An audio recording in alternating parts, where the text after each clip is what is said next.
Merci, Monsieur le Président. Madame la Ministre, en juin 2024, 2,7 millions de demandes de logement social n'étaient pas pourvues dans notre pays. En Bretagne, plus de 100 000 ménages sont aujourd'hui en attente d'un logement social avec des délais d'attribution pouvant aller de 20 mois à parfois plusieurs années.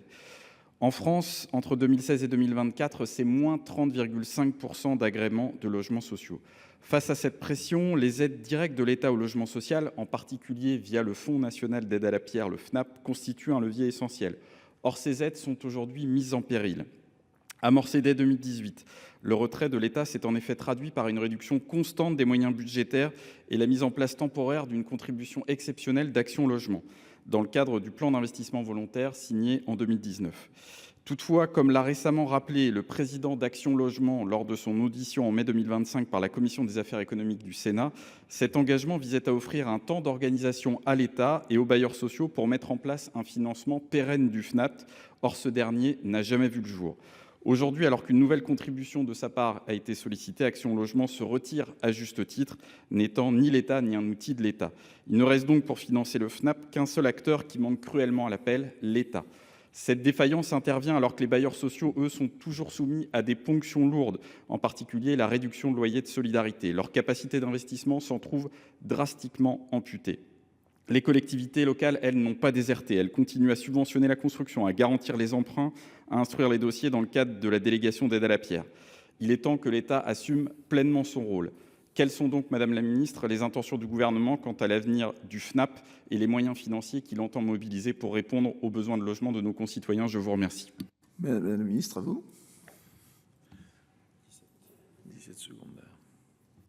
Monsieur le Président, Mesdames et Messieurs les sénateurs, Monsieur le sénateur Simon Uzenat, vous avez bien voulu interroger ma collègue Valérie Létard, ministre du Logement, sur l'avenir du FNAP. Comme vous le savez, le président du conseil d'administration du FNAP a proposé en décembre dernier la création d'un groupe de travail pour initier une réflexion structurelle sur le financement du logement social et sur une éventuelle évolution du fonds.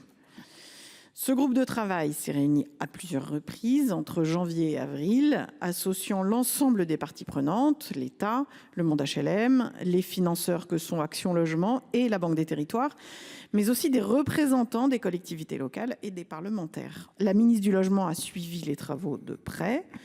Le FNAP, en tant qu'instance partenariale de programmation des aides à la pierre, est un outil fondamental. Ainsi, les aides directes permettent d'orienter, comme vous le savez, la production de logements sociaux vers les opérations à destination des ménages les plus modestes et vers des modes de production exemplaires en termes de sobriété foncière.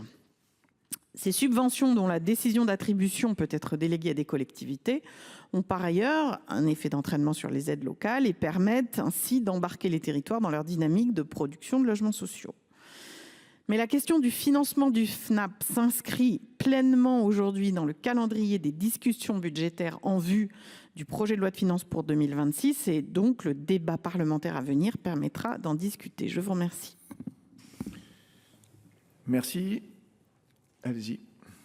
Merci, Monsieur le Président. Madame la Ministre, je m'attendais quelque peu à votre réponse, mais elle est évidemment extrêmement décevante. Le 24 juin dernier, le comité régional de l'habitat et de l'hébergement s'est réuni en Bretagne. Les partenaires, notamment les élus locaux, les représentants d'associations, ont quitté la réunion parce que l'État n'est pas au rendez-vous. Notre collègue Jean-Baptiste Blanc a dit qu'à régime constant, le FNAP ne pourrait pas financer ses actions en 2026.